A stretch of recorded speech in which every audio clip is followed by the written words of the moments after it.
안녕하세요. 저는 평범한 공무원으로 일하는 40대 남자입니다. 이 사연을 쓰게 된 이유는 하나예요. 다시는 누군가 저 같은 일을 당하지 않길 바라는 마음에서요. 완벽해 보이는 사람일수록 조심해야 한다는 걸 제 경험을 통해 알려드리고 싶었거든요. 아직도 그날 결혼식장에서 일어난 일을 생각하면 식은땀이 흐릅니다. 정말 영화에서나 볼 법한 일이 일어났는데 그 일을 들려드리도록 할게요. 제 인생을 한 문장으로 요약해보면 모나지도 튀지도 않는 그저 성실한 인생이라고 말할 수 있을 것 같아요. 학창시절부터 저는 그런 사람이었어요.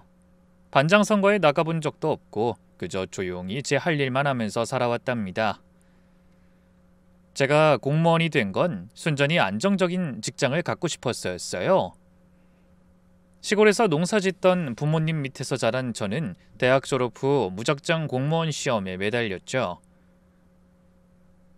삼수 끝에 겨우 합격했을 때 어머니가 우시던 모습이 아직도 생생하네요. 우리 민수 이제 밥 굶을 일은 없겠구나. 어머니의 그 한마디가 공직 생활의 원동력이 됐습니다. 세무과에 배치받아 지금까지 같은 자리를 지키고 있는데 단 한 번도 민원이 들어온 적이 없는 게 자랑이에요. 안정적인 직장 덕분에 아내를 만날 수 있었어요. 맞선 자리에서 제 직업을 듣고 아내가 안심하는 표정을 지었던 게 기억나네요. 28, 초등학교 교사였던 아내는 첫인상부터 남달랐죠. 수줍음이 많아서 말도 잘 못하던 저와 달리 아내는 따뜻하고 밝은 사람이었거든요. 처음 뵙겠습니다. 정민수라고 합니다. 반가워요. 근데 왜 이렇게 긴장하셨어요? 제가 무섭게 생겼나요? 아니요. 그게 아니라 농담이에요. 저도 사실 엄청 떨려요.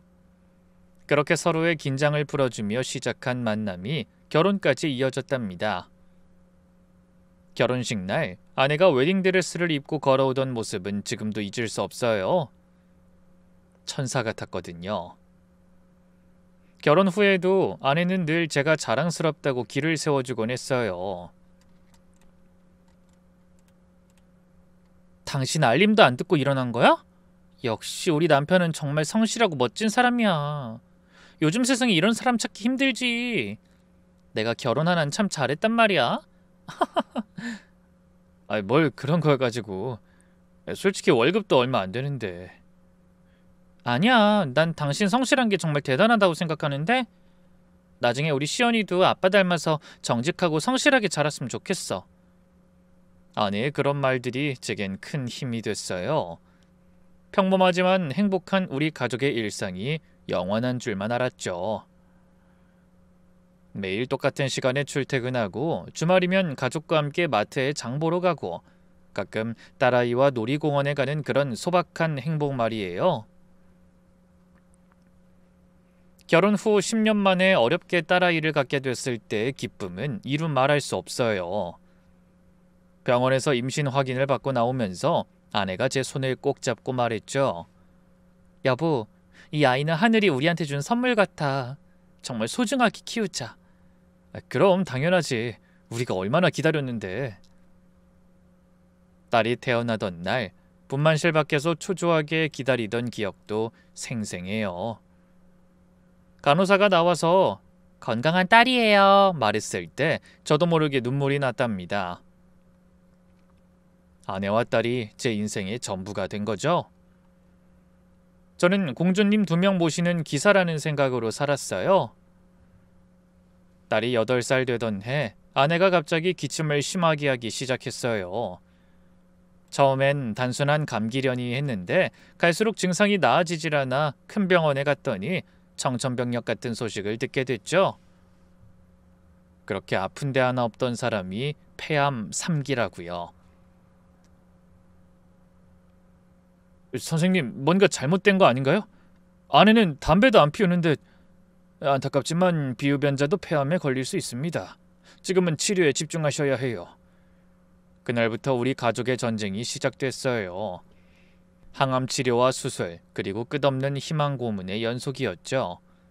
아내는 머리카락이 다 빠져도 딸의 앞에서는 밝게 웃으려 했었답니다. 엄마는 왜 머리가 없어? 엄마가 새로운 헤어스타일을 해봤는데 어때? 시원해 보이지? 응, 머리 없어도 예뻐. 그렇게 2년을 버텼어요. 하지만 암은 무섭게 퍼져갔고 결국 아내는 딸이 10살 되던 그 해에 우리 곁을 떠났습니다. 임종 전 아내가 제 손을 잡고 간신히 말했어요. 여보, 시연이 혼자 두고 가서 당신 너무 고생시켜서 정말 미안해. 무슨 소리야? 미안할 게 뭐가 있어. 고생했어. 정말 고생했어. 이젠 아프지 마. 시연이 잘 부탁해요. 꼭. 장례식장에서 엄마 관을 붙잡고 울던 딸의 모습이 아직도 가슴을 찢어요. 그 어린아이가 얼마나 엄마를 보내기 싫었을까요? 아내가 떠나고 나서 모든 게 무너진 것 같았어요. 아침마다 아내가 차려주던 밥상 앞에 앉으면 눈물부터 났죠. 딸 앞에서는 괜찮은 척했지만 혼자 있을 땐 정말 힘들었답니다. 그리고 나중에야 알게 된 게 있었어요. 아내가 죽기 전까지도 얼마나 저와 딸을 생각하면서 버텼는지 말이에요. 냉동실을 열어보니 김치가 한가득 들어있었고 다진 마늘과 파가 소분되어 얼려져 있었어요. 각각의 날짜와 용도가 적힌 스티커까지 꼼꼼히도 붙여 있더라고요. 찌개용, 계란말이용, 볶음밥용 이렇게요. 그리고 서랍에는 아내가 쓴 요리 노트도 있었어요. 우리 남편을 위한 요리책이라는 제목이었죠. 그 안에 김치찌개 끓이는 법 하나도 제가 할 수 있을 정도로 쉽게 설명해 뒀더라고요. 또 딸이 좋아하는 반찬 목록과 싫어하는 음식까지 한눈에 정리돼 있었어요. 가장 마지막 페이지에 아내의 편지를 읽고 한참을 울었어요. 여보, 이 노트를 읽고 있다면 난 이미 당신 곁에 없겠죠. 요리 한번 안 해본 당신이 걱정돼서 정리했어요. 시연이 잘 챙겨주세요. 그리고 좋은 여자 있으면 꼭 만나요. 당신도 혼자는 외로울 거야. 행복하게 살다가 만나요. 죽어가면서도 우리를 걱정했던 아내에게 너무 미안했어요. 그래도 어떻게든 혼자서 잘 해내보려고 했어요. 딸 머리 묶어주는 것도 큰일이었죠. 유튜브 보면서 열심히 연습했는데도 이상하게 잘 안 되더라고요. 새벽에 몰래 일어나서 고무줄 가지고 연습하다가 딸한테 들킨 적도 있었죠. 아빠 뭐해? 이게 아빠가 내일 시연이 머리 예쁘게 묶어주려고 해보는 건데 괜찮아. 나 그냥 짧게 자를래. 딸이 잠들면 밤마다 아내 옷이 그대로 걸려있는 옷장을 열어보는 게 제 일과가 됐어요.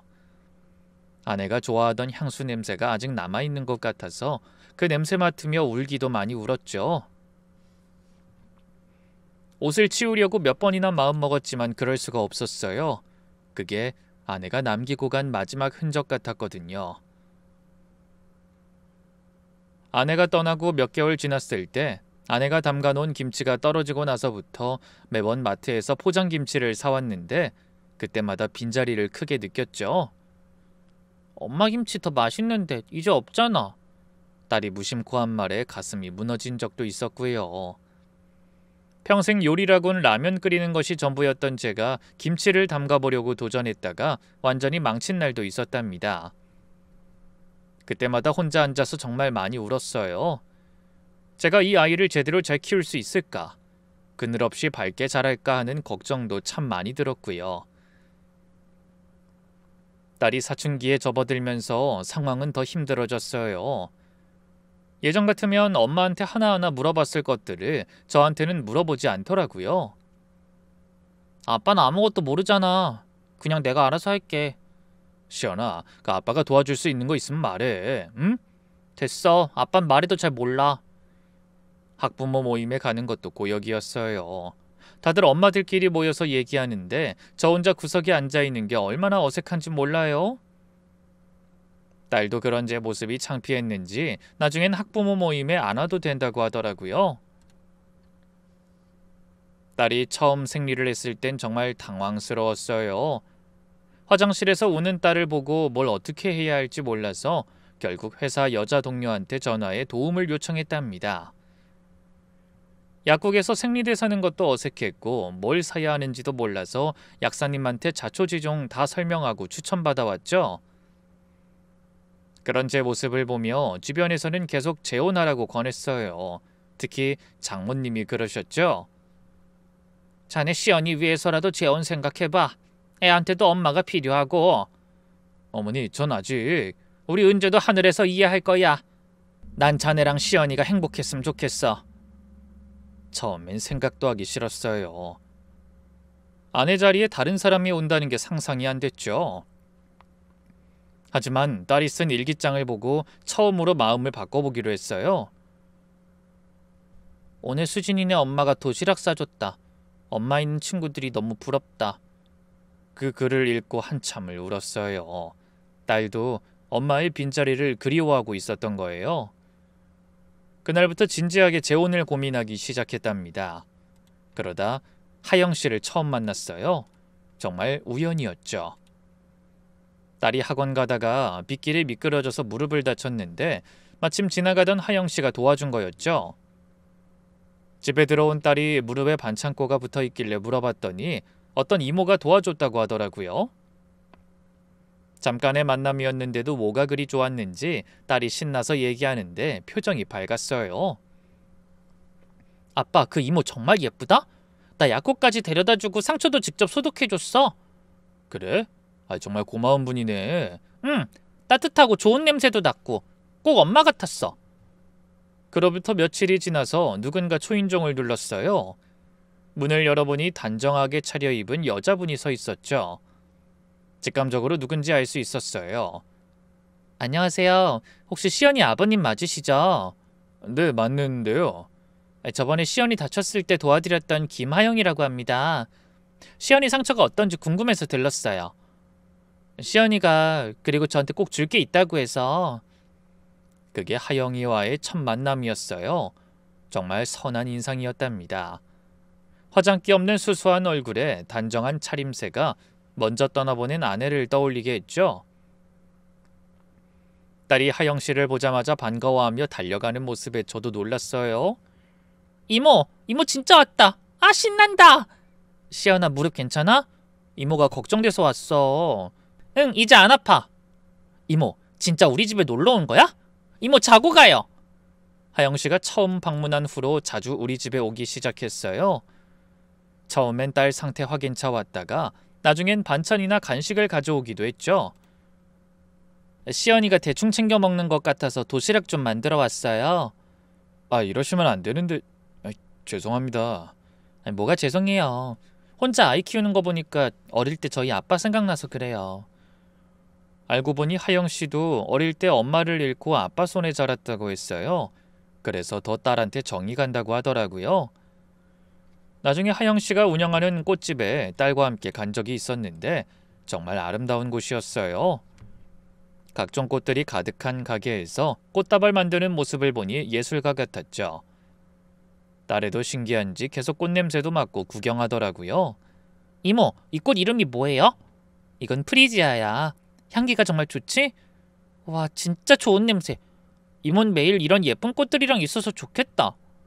시연이도 자주 놀러와. 이모가 꽃 이름도 알려주고 꽃다발 만드는 법도 가르쳐줄게. 그때부터 주말마다 하영 씨가 와서 반찬을 만들어주고 딸을 챙기기 시작했어요. 처음엔 부담스러워서 거절했는데 하영 씨도 고집이 정말 세더라고요. 제가 요리하는 걸 좋아해서 그래요. 혼자 사니까 해먹을 사람도 없고 시연이랑 아버님 맛있게 드시는 거 보면 제가 더 기뻐요. 그러니까 맛있게만 드셔주세요. 그래도 매번 이렇게 해주시면 어떻게 갚아야 할지. 그냥 가족이라고 생각해주세요. 저도 가족이 있었으면 좋겠거든요. 그런데 나중에서야 하영 씨의 나이를 알고 나서 좀 당황했어요. 하영 씨, 실례지만 나이가 32이에요. 저희 띠동갑인 것 같던데요? 네, 그러네요. 그러고 보니 시연이하고도 얼마 차이 안 나네요. 나이가 뭐 중요해요? 그 후로 저는 일부러 좀 딱딱하게 대했어요. 나이 차이도 그렇고 주변 시선도 신경 쓰였거든요. 하지만 하영 씨는 오히려 저에게 더 적극적으로 다가왔답니다. 제가 어려서 부담스러우신 거 알아요. 하지만 전 정말 시연이와 아버님 좋아해요. 하영씨, 우린 그냥 친한 이웃으로. 전 이웃으로 남고 싶지 않은데요. 실은 제가 늘 갖고 싶었던 가족의 모습이에요. 보면 볼수록 나이는 어려도 당차고 마음만은 누구보다 따뜻한 사람인 것 같았죠. 갈수록 딸과 보내는 시간이 많았어요. 주말마다 시연이를 데리고 놀이공원에도 가고 영화도 보러 가고 쇼핑도 했죠. 딸도 같이 노는 게 재미있었는지 저한테 이모가 친구 같아서 좋다고 하더라고요. 꼭 아내의 빈자리를 대신해주는 기분이 들었죠. 시연아, 오늘 이모랑 뭐 하고 싶어? 이모 그때 손톱 반짝반짝하게 붙이는 거 나도 하고 싶어. 좋아, 이모가 예쁘게 해줄게. 우리 아빠도 같이 가자고 할까? 저는 그런 데는 좀... 에이, 아버님도 같이 가야죠. 가족끼리 뭘 그래요. 솔직히 하영씨가 자주 와서 딸을 돌봐주니까 저도 가만히 받고 있기가 그렇더라고요. 미안한 마음에 백화점 상품권을 샀어요. 적어도 이 정도는 해야 한다고 생각했거든요. 하영씨, 이거 받아주세요. 그동안 너무 고마워서. 이런 거 필요 없어요. 정말이에요. 뭐 받으려고 한 거 아니에요. 그래도 받아주세요. 맨날 이렇게 와서 도와주시는데. 전 그러면 저녁이랑 커피 사주세요. 데이트하는 셈 치면 안 될까요?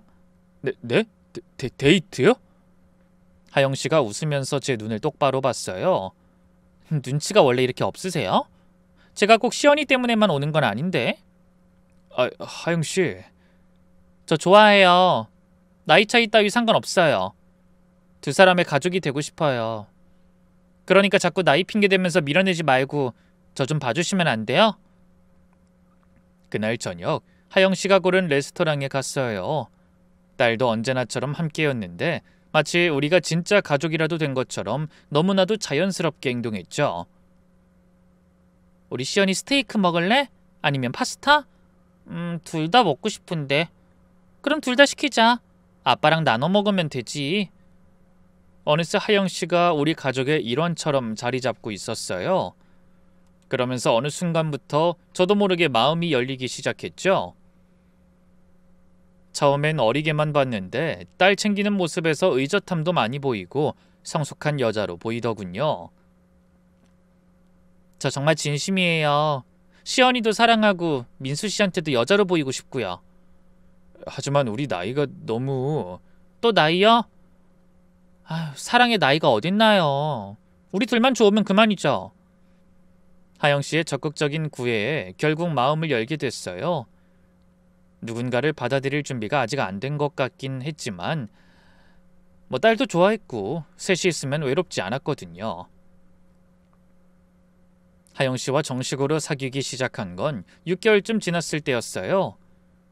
무엇보다 딸이 너무 좋아하니까 제가 가장 걱정됐던 부분이 해결된 셈이었죠. 그리고 소극적이었던 제게 적극적으로 다가오는 것도 고마웠죠. 표현을 잘 못해도 상처받는 것도 딱히 없었고요. 아직 시간이 더 필요하다는 거 알아요. 제가 표현하면 되니까 미안해하지 말아요. 속이 깊은 사람이라고 생각했는데 연애를 시작하고 나서부터 하영씨의 다른 면을 보게 됐죠. 극심한 질투심이 늘 문제였어요. 길을 걷다가 제가 다른 여자 쳐다봤다고 오해하는 일이 빈번했죠. 방금 저 여자 쳐다봤죠? 뭐? 아니야, 그냥 신호등 본 거야. 거짓말하지 마요. 분명히 봤어요. 저 여자가 더 예뻐요? 더 젊어서 좋아요? 하영씨 정말 아니라니까. 왜 이래? 남자는 다 똑같네요. 젊고 예쁜 여자만 보면 정신을 못 차려요. 더 큰 문제는 아내의 흔적을 없애려 한다는 거였어요. 처음엔 작은 것부터 시작했죠. 현관에 걸려있던 아내와 가족 사진을 우리 집 인테리어에 안 어울린다며 치우더니 아내가 쓰던 머그컵도 너무 낡았다면서 바로 버리려 하더라고요. 그냥 둬. 그 컵은 시연이 엄마가 아끼던 거야. 버리면 안 돼. 죽은 사람 물건에 너무 집착하는 거 아니에요? 그건 시연이한테도 안 좋아요. 집착이 아니라 추억이야. 시연이도 엄마 기억을 갖고 있어야지. 그럼 난 뭐예요? 평생 죽은 사람 그림자로 살라는 거네? 어느 날은 제가 소중히 보관하던 웨딩 앨범을 다락방에 올려놨더라고요. 화가 나서 다시 내려놓으니 하영 씨가 울면서 나갔어요. 그날 밤 딸이 대신 전화를 했죠. 이모, 아빠가 미안하대. 이모 내일 와줄 수 있어? 시연아, 이모도 미안해. 시연이 보고 싶다. 내일 꼭 갈게. 이런 일이 반복됐어요. 우리가 싸우면 항상 딸이 나서서 하영 씨한테 전화하거나 어떤 날은 직접 찾아가기도 했죠. 어쩔 수 없이 딸 때문에 화해하는 날이 많았어요. 한 번은 제가 출장 간 사이에 하영 씨가 안방을 대대적으로 정리했더라고요. 안에 옷이 걸려있던 옷장은 비어 있었고 화장대 위에 안에 화장품까지 다 사라졌어요. 하영 씨, 이게 뭐야? 왜 함부로 물건을 치워? 곰팡이 냄새가 나서. 그거 시연이 건강에 안 좋을 것 같아서 치운 건데. 그래도 나한테 먼저 말을 해야지. 왜 계속 멋대로야? 뭘 멋대로야? 난 그냥 민수 씨 없는 동안 이 집 깨끗하게 치워 놓으려고. 그때 딸이 울면서 말했어요. 아빠 그만해. 이모가 우리를 위해서 한 거잖아. 엄마 때문에 매일 싸우는 거 싫어. 딸아이 말에 할 말을 잃었어요. 속상한지 하영 씨도 엉엉 울면서 사과했죠. 미안해요. 정말 미안해요. 내가 왜 이러는지 모르겠어. 그냥 불안해요. 당신이 언제 떠날지 모른다는 생각에. 하영 씨, 내가 어딜 가? 난 떠나지 않아. 진정해. 정말요? 정말 저를 사랑해요? 나 안 버리고 갈 거예요? 딸도 우리 싸움을 눈치챘는지 중간에서 화해시키려고 애썼어요. 아빠, 이모 용서해줘. 이모도 실수할 수 있잖아. 그래, 알았어. 아빠가 너무했네. 아빠가 잘못했어. 이모 울지 마요. 우리 아빠 화 금방 풀려요. 결국 아내 물건 일부는 시연이 방에 보관하기로 타협했어요. 하영 씨의 질투도 사랑의 표현이려니 생각하면서 넘어갔죠. 또 저보다 나이가 많이 어리기도 했으니까요. 그런 건 제가 더 넓은 마음으로 이해하고 넘어가야 한다고 생각했죠. 지금 생각하니 그때가 마지막 기회였던 것 같은데 말이죠. 결혼을 결심하고 나서 하영 씨는 더욱 헌신적으로 변했어요.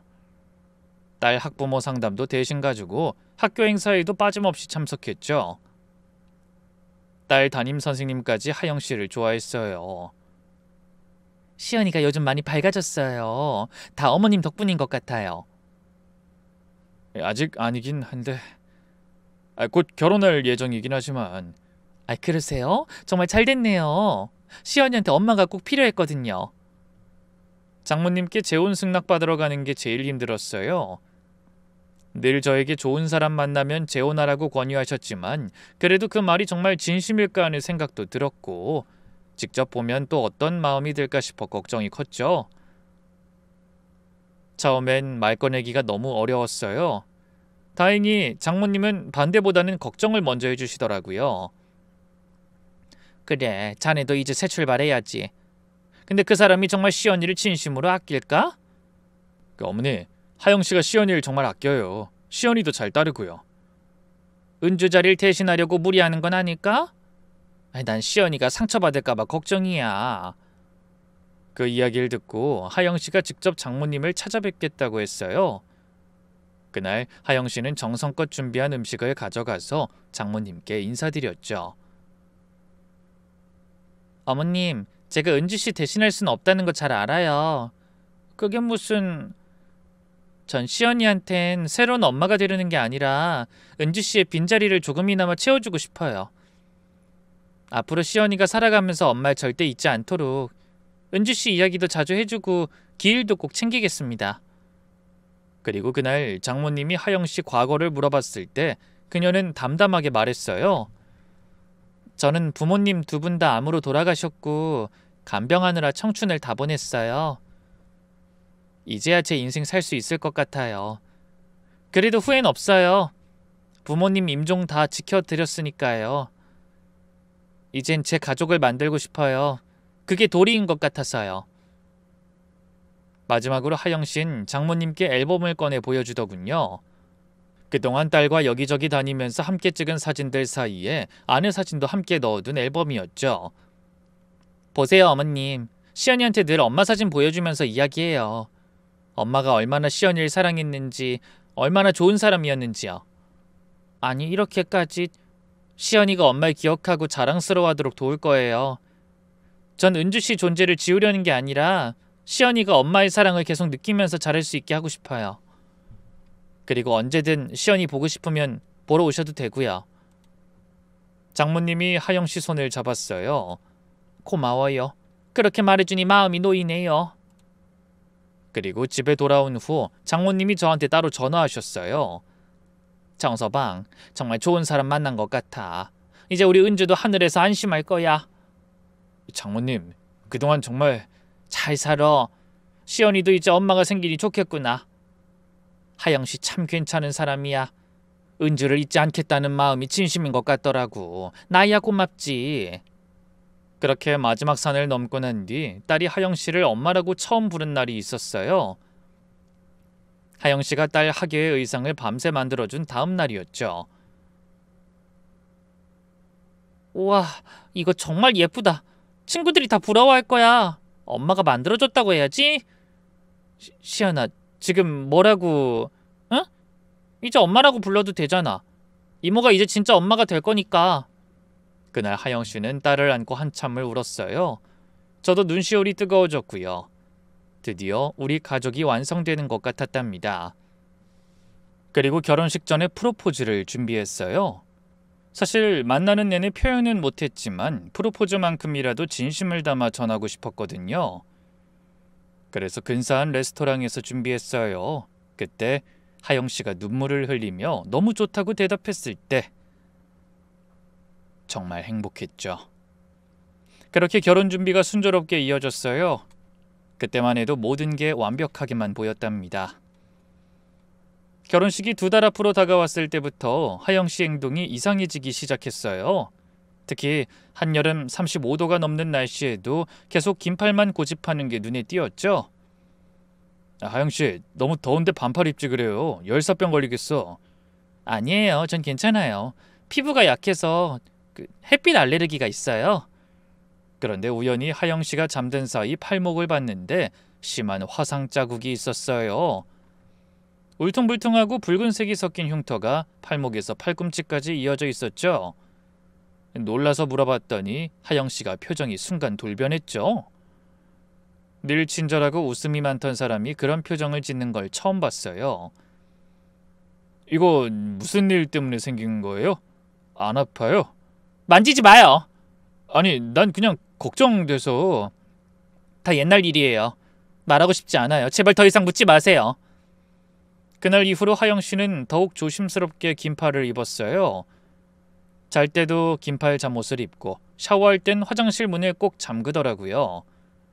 그 상처에 뭔가 큰 비밀이 숨어 있다는 불안한 예감이 들었지만 힘든 과거 일이라고 생각하고 언젠가 저에게 말해줄 때를 기다려보기로 했어요. 며칠 뒤에 웨딩드레스를 고르러 간 날도 이상한 일이 있었어요. 하영씨가 드레스를 입고 나왔는데 갑자기 창백해지면서 밖으로 뛰쳐나갔죠. 하영씨, 어디 가요? 잠깐만요. 숨이 안 쉬어져요. 밖에서 한참을 진정시킨 후에야 다시 들어올 수 있었죠. 집에 와서 물어보니 갑자기 예전에 안 좋았던 생각이 나서 그랬다고만 했어요. 그리고 한밤중에 걸려오는 전화도 신경 쓰였어요. 새벽 2, 3시에 전화가 와도 놀라지도 않고 조용히 나가서 받더라고요. 지금은 안 돼. 그만해. 제발. 이런 말들이 희미하게 들렸지만 누구와 통화하는지는 알 수 없었어요. 맨날 새벽에 누구랑 통화하는 거야? 어? 그 옛날에 알던 친구인데 힘든 일이 있어서 했대. 예식장 계약하는 날 하영씨 손이 심하게 떨렸어요. 계약서에 사인하려는데 펜을 제대로 잡지 못할 정도였죠. 괜찮아요? 네, 그냥 너무 떨려서 결혼이 실감이 안 나요. SNS를 확인해보니 더 이상했어요. 하영씨 인스타그램이나 페이스북 계정이 모두 3년 전부터만 존재했거든요. 그 이전 기록은 전혀 없었어요.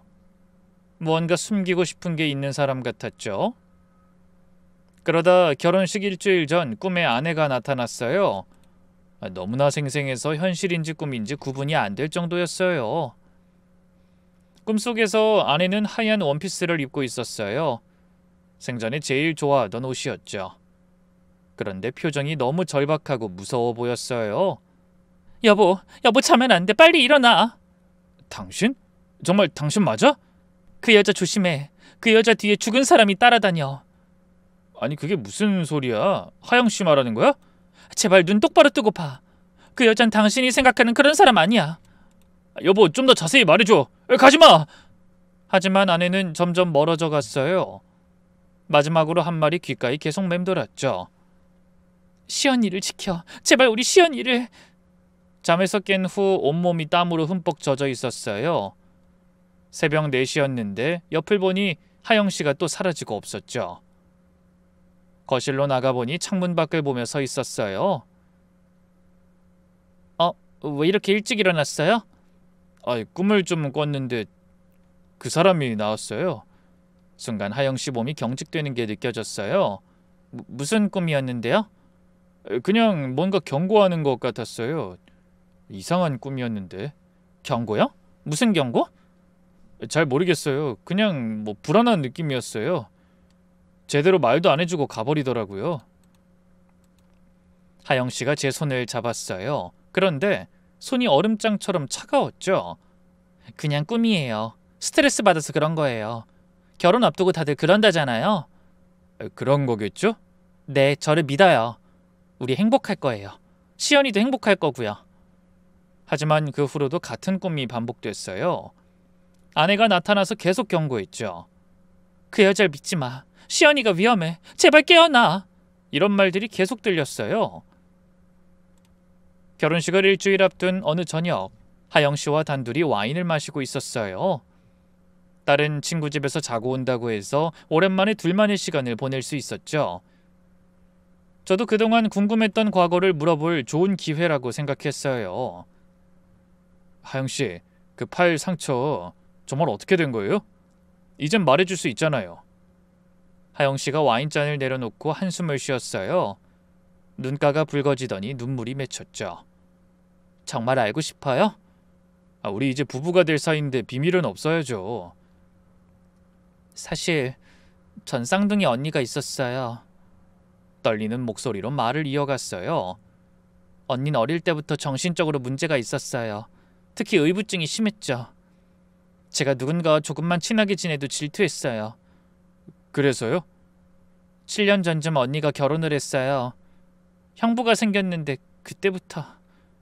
하영씨가 울기 시작했어요. 제가 손을 잡아주자 계속 말했죠. 언닌 제가 형부를 유혹한다고 생각했어요. 제가 없을 때 집에 찾아와서 형부하고 둘이 있는 걸 보고 오해를 했어요. 우리가 불륜 사이라고요. 세상에. 하영씨가 흐느꼈어요. 형부가 저보고 웃었다는 이유로 언니가 절 죽이겠다고 하는데 제가 화를 내니까 언니가 미쳐버렸어요.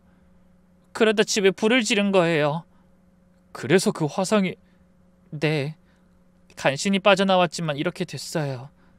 그 충격으로 언닌 정신병원에 갔다가 지금은 어디 있는지도 몰라요. 죽는 날까지 정말 마주치고 싶지 않아요. 하영씨가 제 눈을 똑바로 봤어요. 눈물로 젖은 눈이 너무나 진실해 보였죠. 그래서 무서워요. 혹시 언니가 찾아올까봐. 행복한 걸 보면 또 망치려고 할 거예요. 제가 불안해하는 하영씨를 꼭 안아줬어요. 걱정 마요. 내가 지켜줄게요. 우리 가족 아무도 해치지 못하게 할 거예요. 정말요? 당연하죠. 하영씨는 이제 혼자가 아니에요. 나와 시연이가 있잖아요. 하영씨가 제 품에 안겨서 한참을 울었어요. 조금 편해진 듯한 느낌이었죠. 고마워요. 정말 고마워요. 이런 상처 있는 절 받아줘서. 상처 없는 사람이 어딨어요. 나도 아내를 잃은 상처가 있고 하영씨도 언니 때문에 상처가 있고. 우리 서로의 상처를 치유해주면서 살아요. 그날 밤 하영씨 과거를 알게 되니 오히려 더 보호해주고 싶은 마음이 들었어요. 얼마나 힘들었을까. 쌍둥이 언니에게 배신당하고 남편까지 잃고, 그런 하영씨가 우리 가족을 만나 다시 행복을 찾으려는 게 얼마나 큰 용기였을까 싶었죠. 하영 씨, 우리 결혼식 때 보안을 강화할까요? 뭐 경비를 세우든지. 아니에요. 그렇게까진. 그냥 제가 예민한 거예요. 하영 씨가 억지로 웃었어요. 하지만 불안한 눈빛은 감추지 못했죠. 언닌 제가 행복한 걸 절대 못 봐요. 꼭 망치려고 할 거예요. 언니 때문에 고통받는 모습이 너무 불쌍하게 느껴졌죠. 전 그래서 더욱 결혼을 잘했다는 생각이 들었어요. 하영이에게 안정적인 가정을 만들어주고 싶었거든요. 지금 생각해보니 눈 하나 깜짝하지 않고 눈물까지 흘리던 그 거짓 연기가 놀라울 정도지만요. 드디어 결혼식 날이 밝았어요. 아침부터 화장실에서 흐느끼는 소리가 들렸죠. 오늘만 지나면 돼. 오늘만 괜찮을 거야. 조심스럽게 문을 두드렸어요. 하영씨 괜찮아요? 또 걱정돼서 그러는 거예요? 네 괜찮아요. 그냥 너무 떨려서. 화장실에서 나온 하영씨 눈이 퉁퉁 부어 있었어요. 울음을 참으려 억지로 웃고 있었죠. 정말 괜찮아요? 불안하면 말해요. 아니에요. 그냥 행복해서 그래요. 드디어 가족이 생긴다는 게 믿기지 않아서. 그날따라 딸도 일찍 일어나서 들떠 있었어요. 세 식구가 함께 식장으로 가는 동안에도 하영씨는 계속 뒤를 돌아봤어요. 꼭 누군가 우릴 따라오는지 확인하는 것처럼요. 뭘 그렇게 봐요? 아니에요. 그냥. 식장 도착 직전 하영씨가 갑자기 제 손을 잡고 말했어요. 미안해요. 뭐가요? 그냥 미안해요. 정말 미안해요. 아니에요. 그냥 행복해서 하는 말이에요. 그땐 몰랐어요. 그게 마지막 평온한 순간이었다는 걸요. 식장에 도착해서 하객들을 맞이하고 있었어요. 친척들, 회사 동료들, 딸 친구 부모님들까지 많이 와주셨죠. 그런데 입구 쪽에서 이상한 모습이 보였어요.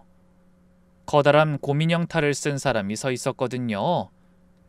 키가 180은 넘어 보이는 갈색 곰인형이었죠. 처음엔 주말이라 근처 공원 이벤트려니 했는데 계속 우리 결혼식장 주변만 서성였어요. 아이들이 곰인형을 보고 몰려들기 시작했죠. 사진 찍자고 졸라대고 곰인형 주변을 뛰어다니느라 정신이 없었어요. 아저씨, 곰돌이랑 사진 찍어주세요. 얘들아 저리 가. 지금 결혼식 중이야. 심지어 딸까지 계속 곰인형 쪽으로 가려고 했어요. 아빠, 나도 사진 찍을래. 시연아 안 돼. 곧 식 시작한다고. 아빠 옆에 있어야지. 잠깐만, 금방 갔다가 올게. 딸이 몇 번이고 사라졌다가 돌아오길 반복하니 화가 났어요. 시연아, 오늘 무슨 날인지 알아? 아빠 결혼식이야. 아빠 말 들으랬지? 알았어요. 근데 저 곰돌이 아저씨 계속 우리만 쳐다보고 있잖아. 답답한 마음에 저는 곰인형에게 직접 다가갔어요. 저기요, 혹시 어디서 오신 거예요?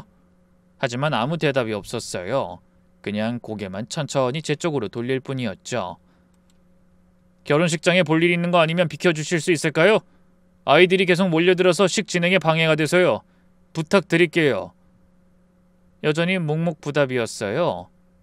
참다 못해 답답해서 목소리를 높였죠. 듣고 계세요? 아니 어떻게 오신 거냐고요? 대답 좀 해주세요.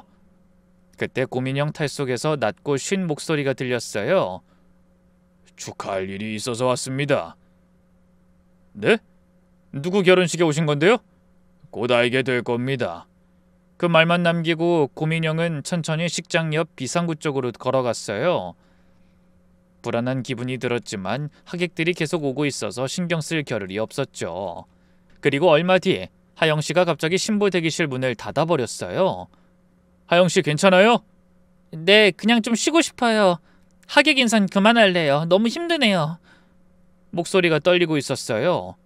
문을 열려고 했지만 잠겨 있었죠. 하영씨 열어봐요. 무슨 일이에요? 괜찮아요. 그냥 너무 긴장돼서 혼자 좀 있을게요. 걱정이 돼서 약이라도 사다 줄까 고민하다가 밖으로 나갔어요. 그런데 비상구 쪽에 또 그 곰인형이 서 있더라고요. 그 모습을 보니 정말 화가 났어요. 당신 대체 왜 여기 있는 거예요? 누구 때문에 온 거냐고요? 여전히 대답하지 않자 제가 탈을 잡아당기려고 했어요. 벗어봐요. 누군지 보자고요. 그 순간 고민영이 제 손을 뿌리치고 식장 안으로 뛰어들어갔어요. 저도 황급히 따라 들어갔죠. 식장 문이 열리고 웨딩 마치가 울려 퍼졌어요. 하영씨가 입장 준비를 하는데 얼굴이 창백한 상태로 억지로 웃고 있는 게 보였어요. 제가 손을 잡으려는 순간 고민영이 갑자기 나타나서 제 손을 쳐냈어요. 안 돼! 그리고는 하영이 팔을 낚아챘죠. 하영씨가 비명을 질렀어요. 아! 놓으라고! 하객들이 모두 일어나 소란이 일어났어요. 고민영이 천천히 탈을 벗기 시작했죠. 고민영 탈이 바닥에 떨어졌어요. 그 아래에서 나타난 얼굴은 충격 그 자체였죠. 얼굴 반이 완전히 녹아내린 화상 자국, 켈로이드로 뒤틀린 피부, 한쪽 눈은 거의 감겨 있었어요. 하영아, 남자가 말했어요. 목소린 화상 때문에 갈라지고 쉬어 있었죠. 7년이야. 7년을 내가 너만 기다렸어. 하영씨는 바닥에 주저앉았어요. 웨딩드레스가 구겨지는 것도 아랑곳하지 않고 온몸을 바들바들 떨고 있었죠. 석준... 그래 나야. 네 남편. 아직도 네 남편 강석준이라고. 남자가 품에서 구겨진 서류를 꺼냈어요. 화상으로 일그러진 손이 떨리고 있었죠. 우리 이혼한 적 없잖아. 넌 아직도 내 아내야. 그러더니 그 남자가 갑자기 크게 웃었어요. 그 웃음소리가 식장에 울려 퍼졌죠. 하하, 진짜 웃기네. 당신도 나처럼 될 거라고 생각했어? 남자가 제게 다가왔어요. 화상 입은 얼굴이 가까이 오자 하객들이 비명을 질렀죠. 그 여자가 뭘 했는 줄 알아? 날 이렇게 만들었어. 집에 불을 질러서. 거짓말이야. 하영씨가 소리쳤어요. 당신이 먼저 그랬잖아. 당신이 먼저 날 가뒀잖아. 남자는 분노에 찬 목소리로 말했어요. 가뒀다고? 누가 가둬? 넌 날 밖에 나가는 꼴도 못 보던 년이었어. 다른 여자랑 눈이라도 마주치면 난리를 쳤지. 그 여자를 죽여버릴 것처럼 그랬잖아. 그건... 근데 이제 와서 왜 이제 와서 자유를 찾는 거야? 내가 널 놓아줄 줄 알았어? 남자는 하영씨 팔을 거칠게 잡아당겼어요. 긴 소매가 찢어지면서 하영씨 몸에 있던 화상 자국이 드러났죠. 봐, 너도 흉터가 있잖아. 우린 서로를 이렇게 만들었어. 평생 함께 살 운명이야. 하영씨가 팔을 빼려고 발버둥 쳤어요. 아니야. 난 내 삶을 살 거야. 당신하고는 다 끝났어. 끝났다고? 아니지. 그렇게는 안 되지. 그 남자가 미친 듯이 웃었어요. 너 정신병원에서 뭐라고 했는지 기억 안 나? 죽어도 같이 죽을 거라 그랬잖아. 그땐 내가 미쳐 있었어. 그래, 미쳤지. 너도 나도 미쳤어. 우리가 서로를 미치게 만들었어. 남자는 구석에 있던 가방에서 더 많은 서류를 꺼냈어요. 여기 다 있어. 네가 정신병원에 입원했던 기록, 네가 쓴 일기, 네가 그린 그림들 다 가져왔어. 이 사람들도, 아니 이 남자도 알아야 될 거 아니야. 편집증, 망상장애, 충동조절장애, 진단명이 한두 개가 아니야. 순간 수많은 종이들이 바닥에 흩어졌어요. 그림들 중에는 불타는 집, 그리고 그 남자와 하영씨가 함께 있는 그림들이 있었죠. 그만해! 이 사람들도 알아야지. 네가 어떤 년인지. 남자가 태블릿을 꺼내 들었어요. 손가락이 화상으로 굳어 있어서 제대로 작동시키기 힘들어 보였지만 집착적으로 화면을 터치했죠. 다들 잘 봐. 똑똑히 보라고. 이 여자의 진짜 모습 보여줄게. 내가. 영상이 재생됐어요. 7년 전 아파트 내부 CCTV 영상이었죠. 화면 속에는 젊은 시절의 하영씨가 있었고 정말 하영씨하고 똑같이 생긴 또 다른 여자가 있었어요. 이 여자예요, 쌍둥이 언니. 남자가 설명했어요. 목소리에 증오가 가득했죠. 하영이 날 독점하려고 미쳐 있었어. 내가 누가 말만 해도 질투했지. 심지어 자기 언니한테까지. 하영씨는 어떻게든 그 영상을 막아보려고 했지만 이미 엎질러진 물이었죠. 그만하라고. 왜 이제 와서... 왜? 영상 속에는 두 자매가 나란히 거실 소파에 앉아 있었어요. 언니로 보이는 사람이 남자에게 서류를 보여주며 설명하고 있었죠. 이게 뭐냐고? 네 언니가 나한테 네 생일 선물 상의하던 거야. 깜짝 파티 준비했다고. 그 뒤에 화면이 바뀌었어요. 문 밖에서 하영 씨가 안을 들여다보고 있었죠. 그리고 표정이 점점 일그러지더니 이를 악물었어요. 저 표정 봐. 완전히 돌았지? 자기 언니가 자기 남편을 유혹한다고 생각한 거야. 그리고 다음 장면에서는 주방으로 가서 기름통을 들고 왔어요. 그리고 현관에 기름을 붓기 시작했죠. 보세요. 이거 완전 미친년. 진짜 미친년이라니까. 남자가 하객들을 향해 원망을 쏟아내듯 소리쳤어요. 하객들이 경악했어요. 딸은 제 뒤에 숨어서 울고 있었죠. 하지만 영상은 계속됐어요. 라이터를 켜는 순간 안에서 두 사람이 뭔가 이상함을 눈치채고 밖으로 뛰어나왔어요. 그리고 불길이 치솟았죠. 겨우 베란다로 탈출했어. 하질인 얼굴이랑 팔에 3도 화상. 난 이 꼴이 됐지. 남자는 흉하게 일그러진 자신의 모습을 가리켰어요. 그 후로 제 언니도 완전히 연 끊고 살아요. 저런 애 만나고 싶겠어요?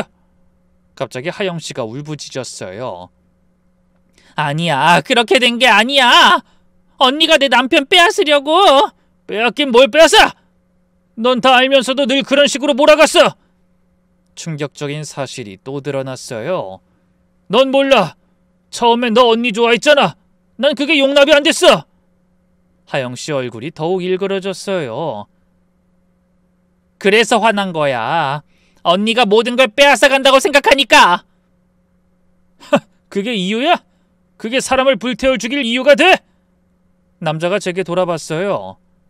화상 입은 얼굴에 눈물이 흘렀죠.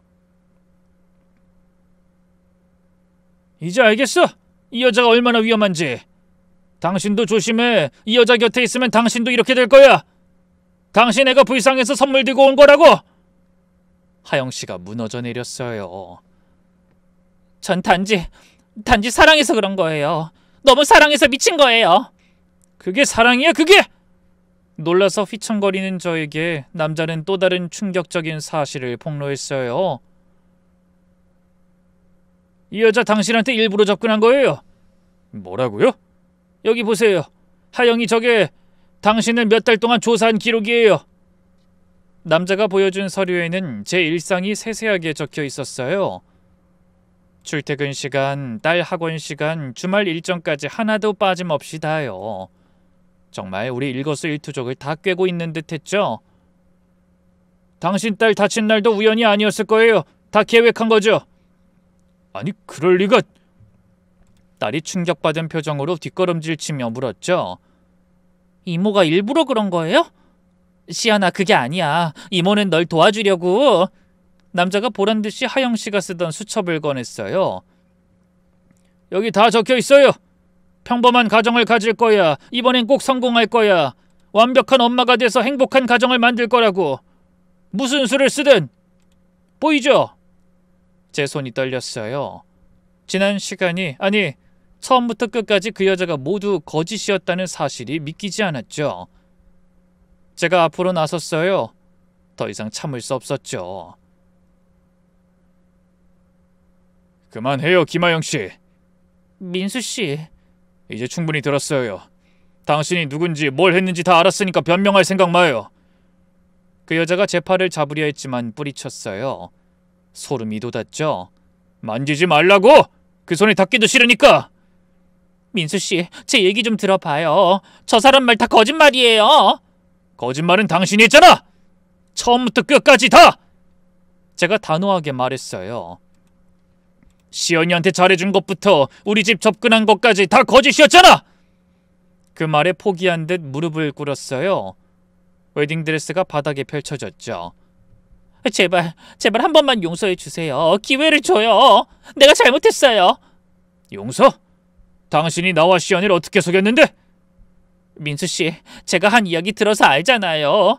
언니 때문에 상처받았다고 했잖아요. 저에게 울면서 매달렸어요. 제가 그 여자 눈을 똑바로 봤어요. 당신과 끝이라고. 결혼 꿈도 꾸지 마. 다시는 우리 앞에 나타나지도 말고. 안 돼요. 시연이는요? 시연이 날 엄마라고 불렀잖아요. 그때 제 다리 뒤에 숨어있던 딸이 나왔어요. 이모는 엄마 아니야. 진짜 우리 엄마 하늘에 있어요. 시연아, 무서워. 거짓말쟁이야. 딸이 고개를 돌리자 여자는 절망적인 표정으로 주저앉았어요. 그런데 하영 씨가 갑자기 웃기 시작했어요. 처음엔 작게 웃다가 점점 크게 웃었죠. 그래, 다 맞아요. 내가 다 계획했어요. 하영 씨, 근데 어때요? 잠깐이라도 내가 있어서 행복했잖아요. 시연이도 좋아했잖아요. 시연아, 이모가 정말 너한테 잘해줬잖아. 엄마처럼 사랑해줬잖아. 딸이 발을 구르면서 소리쳤어요. 싫어, 저리 가! 순간 그 여자 표정이 또 변했어요. 난 그저 가족을 원했을 뿐이야. 그게 뭐가 잘못된 거야? 모든 게 잘못됐어. 모르겠어? 제가 소리쳤죠. 그때 남자가 쓰러졌어요. 흥분한 나머지 심장이 안 좋아진 것 같았죠. 누가 119 좀! 식장은 완전히 아수라장이 됐어요. 구급차가 오고 경찰이 하영 씨를 연행하려고 했죠. 안 돼, 나 안 가! 여기가 내 집이야! 시연아, 도와줘! 우리 가족이잖아! 딸이 제 뒤에 숨어서 덜덜 떨고 있었어요. 저는 아이를 꽉 안으며 안심시켜줬죠. 괜찮아. 아빠 있으니까 걱정 안 해도 돼. 무서워, 아빠. 저 사람 무서워. 그때 식장 문이 벌컥 열렸어요. 장모님이 들어오셨죠. 아침에 몸이 안 좋아서 못 온다고 연락받았는데 갑자기 나타나신 거예요. 장모님, 못 오신다더니 어떻게... 은주가 꿈에 나왔어. 나더러 빨리 가보라고, 위험할 것 같다고 하더구나. 장모님이 현장을 둘러보시더니 그 여자에게 다가가셨어요. 그래, 너구나. 우리 은주가 경고한 여자가 너야. 어머니, 이게 어디... 어머니라고 부르지 마! 감히 내 딸 자리를 넘보고... 장모님이 경찰에게 말했어요. 이 여자 당장 데려가세요. 우리 사위와 손녀를 속이고 협박한 사기범이에요. 경찰이 여자를 일으켜 세웠어요. 김하영 씨, 일단 경찰서로 가시죠. 가서 얘기하시라고요. 그렇게 여자가 끌려가는 장면을 아이와 저는 멍하니 볼 수밖에 없었어요. 그리고 뒤에 딸이 제 손을 꼭 잡고 말했어요. 의외로 침착했죠. 아빠 괜찮아? 아빠는 안 무서웠어? 시연아, 아빠가 미안해. 이런 사람을... 아빠 잘못 아니야. 내가 자주 놀러 오라고 했잖아. 딸이 눈물을 글썽였어요. 다 알고 있었어. 아빠가 나 때문에 이모랑 결혼하려고 한 거. 시연아, 괜찮아. 아빠랑 둘이 살아도 행복해. 진짜 엄마는 하늘에서 우리를 지켜주고 있잖아. 우리 시연이가 언제 이렇게 컸어? 그 모습을 본 장모님도 우리 둘을 품에 안으며 어깨를 쓸어주셨죠. 은주가 정말로 지켜준 것 같구나. 꿈에서 그렇게 급하게 날 부르더니. 경찰은 그 여자를 데려가면서 정신감정을 받게 했어요. 결과는 충격적이었죠. 편집형 인격장애, 병적 질투증후군, 현실인식장애, 여러 진단이 나왔어요. 남자도 구급대원들이 상태를 확인했어요. 다행히 큰 문제는 없었지만 여전히 그 여자를 향한 걱정, 분노, 애증, 수많은 감정이 드는 것 같았죠. 모든 게 정리된 후 장모님이 양손에 저와 딸 손을 잡고 말씀하셨어요. 시연아, 오랜만에 할머니 집에 가서 며칠 잘까? 네, 할머니. 아빠도 같이 가요. 그래, 다 같이 가자. 오늘 일은 다 잊고 푹 쉬어야겠다. 식장을 나서면서 뒤를 돌아봤어요. 화려하게 장식된 결혼식장이 의심연스럽게 보였죠. 제가 금방 겪은 일이 현실인가 싶기도 했고요. 하지만 딸 손을 잡으니 힘이 났어요. 우리는 둘이지만 혼자가 아니었으니까요. 그 일이 있은 지 이제 1년이 다 돼가네요. 딸하고 저는 여전히 트라우마 치료를 받고 있어요. 매주 상담사를 만나고 약도 먹고 있죠. 그리고 납골당에 가는 횟수가 늘었어요. 매일 가서 용서를 구하죠. 그리고 고맙단 이야기도 하고요. 여보, 미안해. 당신 경고를 듣지 않아서. 그리고 시연이를 위험에 빠뜨려서. 그리고 얼마 전 딸하고 전 이런 이야기를 나눴어요. 근데 아빠, 이제 진짜 재혼 안 할 거야? 좋은 사람 만나보지. 안 할 거야. 우리 둘이면 충분해. 그래, 좋아. 우리 둘이 행복하게 살자. 그렇게 딸하고 둘이서 잘 살아가고 있어요. 뭐 가끔은 외롭지만 그래도 안전해요. 서로를 믿고 의지하며 천천히 상처를 치유해가고 있죠.